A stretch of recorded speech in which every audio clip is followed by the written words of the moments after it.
Sin dudas es un escándalo internacional el envío de material bélico del gobierno de Macri al gobierno de facto de Bolivia en medio del golpe de Estado a Evo Morales. Ayelén, ¿cuáles son las últimas novedades? Bien, a mí me gustaría resaltar algunas cuestiones también que hemos visto, y lo mencionaba Nico también, vinculado sobre todo a esa nota que dio a conocer ayer el canciller boliviano. Un punto es el tema del sello de entrada de la embajada argentina. Digo, acá nadie se hace cargo de que esa carta, que esa nota ingresó, pero hay un sello de mesa de entrada, lo podemos ver en el extremo derecho de la carta, donde alguien da cuenta que esa nota ingresó a algún lado. De hecho, ahí lo vemos, ¿ves? Mesa de entrada de la República Argentina, 15 de noviembre. Un dato también ahí a prestarle atención, el tema de las fechas, lo mencionaba también, lo esbozaba Nico recién.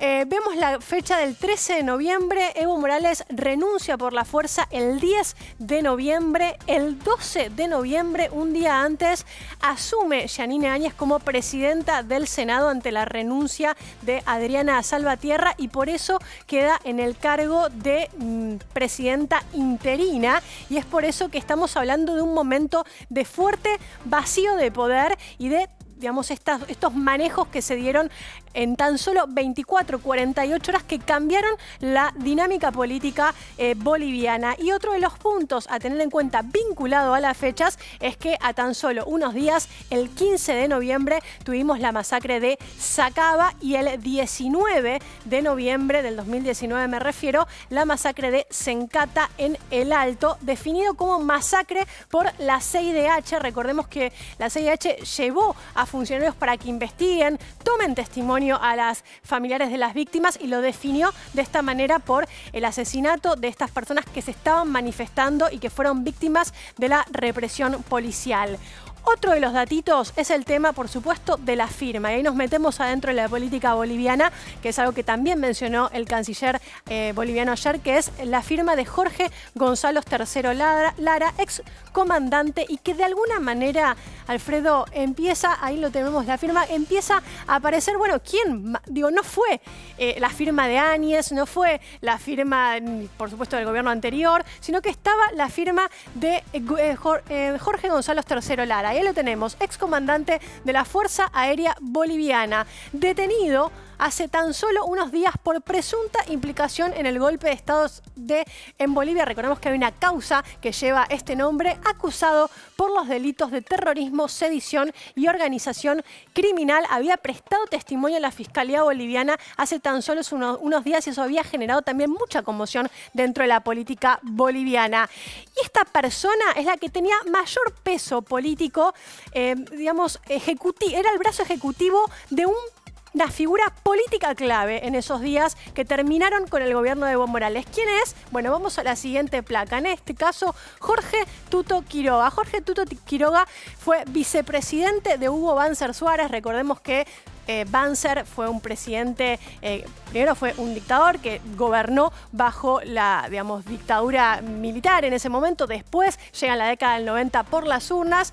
Cuando cuando muere Banzer, asume como presidente de Bolivia entre el 2001 y el 2002, y admitió el mismo Tuto Quiroga que gestionó con la Fuerza Aérea Boliviana el vuelo de Evo Morales a México. Es decir, un brazo ejecutivo dentro de las Fuerzas Armadas Bolivianas, que es el de el comandante Terceros, y un brazo político, que de hecho lo anunció él, lo dijo sin ningún tipo de tapujo esto, que era quien gestionaba, daba las indicaciones políticas en ese momento, que es el expresidente Tuto Quiroga, un exponente de la derecha más radical dentro de Bolivia. Estos son los elementos que, por supuesto, digamos, dan cuenta de la complejidad. Ayer hablamos con unos colegas donde conversamos esto de puede haber tanta desprolijidad por parte, digamos, de dejar esta nota escrita con...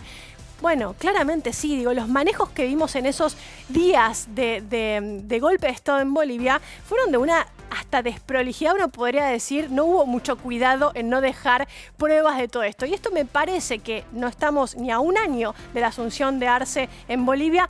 Van a aparecer este tipo también de pruebas, de papeles, de notas, de cartas que empiecen a reafirmar o a atar digamos, los cabos de cómo se fue dando todo ese proceso de destitución del expresidente Morales. Ayelen, déjame sumar, cuando vos hablás de que nadie se hace cargo, hay que recordar que en el gobierno de Macri, la ministra de Seguridad era Patricia Bullrich, el ministro de Defensa era Oscar Aguad y el canciller Jorge Furí. Ninguno de los tres, desde que se conoció esta noticia, se hicieron cargo y casi que se fueron pasando la pelota uno a otro. Pero también apareció la respuesta del expresidente Evo Morales a través de Twitter. Así es, podemos leer en la cuenta de Twitter qué es lo que decía el expresidente Evo Morales vinculado justamente a este caso. Tenemos por ahí, respetamos al gobierno... respetamos a gobierno de Macri por encima de las diferencias políticas porque fue elegido por el voto. No imaginamos que fuese capaz de cometer un delito de lesa humanidad tan abominable como el de enviar material bélico a los golpistas para matar al pueblo boliviano indefenso. Ayelen, estamos en contacto con Adriana Salvatierra, que fue la presidenta del Senado durante el gobierno de Evo Morales y sufrió ella en carne propia lo que fue el golpe de Estado. Adriana, buenas tardes. Muy buenas tardes, Alfredo, muy buenas tardes, Ayelen. A través de ustedes, un saludo a quienes acompañan la transmisión de TV Público. ¿Cuál es tu primera reflexión sobre este tema? Mira, a ver, creo que hay una emoción inicial que es, por supuesto, dolor al dimensionar realmente cuán grande fue la trama que pudo haber alcanzado el gestar el golpe de Estado. Porque, a ver, creo que hay un elemento que es clave. Se confirma por parte del embajador de Argentina en Bolivia la autenticidad de este documento. Fue confirmado también oficialmente por el presidente Alberto Fernández. Y esto da cuenta de que, de acuerdo a la cronología de acontecimientos en los días del golpe de Estado, estamos hablando que esta nota habría sido recibida el 13 de noviembre, es decir, un día después de la toma de gobierno ilegal de la señora Yanine Áñez en la Asamblea Legislativa, que fue el 12 de noviembre. La nota llega el 13 de noviembre dirigida al embajador de terceros con fecha de recepción el 15. Entre esos días siguientes, precisamente ese mismo 15 de noviembre, es donde Yanine Áñez, mediante el decreto supremo 4082, autoriza las operaciones conjuntas entre policías y militares para contener las movilizaciones que finalmente producen las masacres de Sencata y Sacaba. Entonces, operaciones militares que llegaron operaciones de carácter militar y policial que finalmente llegaron a acabar con la vida de más de 30 compatriotas en nuestro territorio. Entonces, más allá de la relación directa, es indiscutible que esto se debe leer en un marco cronológico en el cual suceden un conjunto de acontecimientos como la cooperación con material bélico, no al gobierno de Evo Morales, sino al gobierno de Yanine Áñez, e inmediatamente el cómo se organizan las masacres de Sencata y Sacaba para reprimir y asesinar al pueblo boliviano. Adriana, ¿qué respondes a aquellos sectores, sobre todo bolivianos, que dicen que esta carta no es original, que no existe y que fue armada justamente por el actual gobierno de Bolivia? Yo creo que hay tres respuestas iniciales. Primero, ratifico, la autenticidad del documento fue manifestada tanto por el embajador de Bolivia, de Argentina en Bolivia, como por el presidente Alberto Fernández, quien rápidamente expresó sus disculpas al pueblo boliviano. Segundo, si existiera alguna duda sobre la autenticidad del documento, pues debe ser sometido a un careo por el propio general Terceros. Hoy lo que tenemos son los indicios, no el primer indicio, sino el segundo, de operaciones conjuntas que se desarrollaron en Bolivia que contaron con cooperación de material bélico procedente de Argentina, en este caso, proporcionadas por el gobierno de Mauricio Macri, y en el caso de también Ecuador, proporcionadas por el gobierno de Lenín Moreno.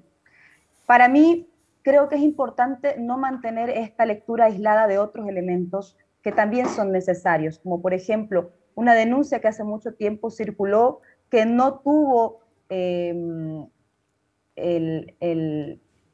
no tuvo el curso investigativo correcto para determinar si efectivamente aviones de la Fuerza Aérea Boliviana se trasladaban entre Bolivia y Brasil los días del golpe de Estado. A eso se suma que cuando finalmente el presidente Morales logra acceder e ingresar al avión mexicano que garantizaba el asilo en este territorio para él, hubieron dos países que impidieron el uso del espacio aéreo para el tránsito del avión. Estos fueron Perú y Ecuador. Entonces, hay un conjunto de elementos que poco a poco se van develando y que creo que son importantes tomarlos en cuenta para leer realmente la dimensión de todo lo que ocurrió en Bolivia el 2019. Adriana, ¿cómo crees que va a seguir esto? Tenemos hasta el momento, si mal no recuerdo, 4 comandantes, altos cargos de las Fuerzas Armadas en su momento que estuvieron en el momento del golpe de Estado detenidos. ¿Cómo crees que va a evolucionar todo el tema de la causa del golpe de Estado en Bolivia? Tiene que llegarse a una investigación. A ver, hay hechos que están vinculados a la forma en la cual Yanine Áñez asumió el poder de forma ilegal e inconstitucional el 12 de noviembre. Pero también hubieron un conjunto de hechos previos que implicaron el ejercicio de la coacción y violencia política generalizada y ejercida sistemáticamente en ese momento a parlamentarios del movimiento al socialismo, a autoridades locales, a dirigentes de organizaciones sociales. O sea, no es un hecho menor que las renuncias se produzcan luego de que incendiaron la casa de la hermana de Evo Morales, que incendiaron la casa del presidente de la Cámara de Diputados, Víctor Borda, cuarto en la línea de sucesión constitucional, secuestran y torturan a su hermano para forzar su renuncia. No es un hecho menor que Luis Fernando Camacho proponga que la presidenta del Tribunal Supremo de Justicia sea la que asuma la presidencia y demande la renuncia de toda la línea de sucesión constitucional. Incluso en el domicilio de mi padre, 4 días después de esa demanda, llegaron un grupo de personas movilizadas también a exigir la renuncia. Entonces, hubo un ejercicio sistemático de violencia contra las autoridades en aquel momento, contra dirigentes sociales para forzar las renuncias y un proceso y un contexto de violencia generalizada en el país. Entonces, tenemos el contexto de violencia generalizada que deriva en las renuncias. Tenemos la forma ilegal en la que Yanine Áñez asume la presidencia del Senado y posteriormente la presidencia del Estado, puesto que de acuerdo a la Constitución Política del Estado hay 2 elementos de los cuales no podría haberse desentendido y sin embargo lo hizo. El primero de ellos es poner en conocimiento la renuncia de presidente y vicepresidente, y el segundo de ellos es tomar juramento y posesión en la Asamblea Legislativa Plurinacional. Ella no lo hizo. De acuerdo a las imágenes que tenemos, incluso la banda presidencial se la coloca un militar. Y tenemos otra parte pendiente, que es cómo se va a desarrollar también desde el aspecto internacional esta investigación. Porque hubo un conjunto de estados que pudieron haber tenido una mayor participación de carácter directo, como es esta denuncia de haber contribuido con material bélico, pero también hubo un conjunto de estados que inmediatamente reforzaron el gobierno ilegal de Yanine Áñez a partir de pronunciamientos de carácter diplomático. Adriana, agradecemos este contacto con Televisión Pública Noticias y seguramente en el transcurso de los días seguiremos comunicándonos con vos para ver cómo avanza toda esta investigación. Muchas gracias, un abrazo enorme a ustedes, a su audiencia. Gracias por abordar este tema que en este momento para nosotros es muy importante y que contribuye a llegar a la verdad de los acontecimientos, a llegar a la justicia que tanto anhela el pueblo boliviano, y gracias también al pueblo argentino por tanta solidaridad con nosotros. Buenas tardes. Gracias, Ayer. Pausa y enseguida volvemos.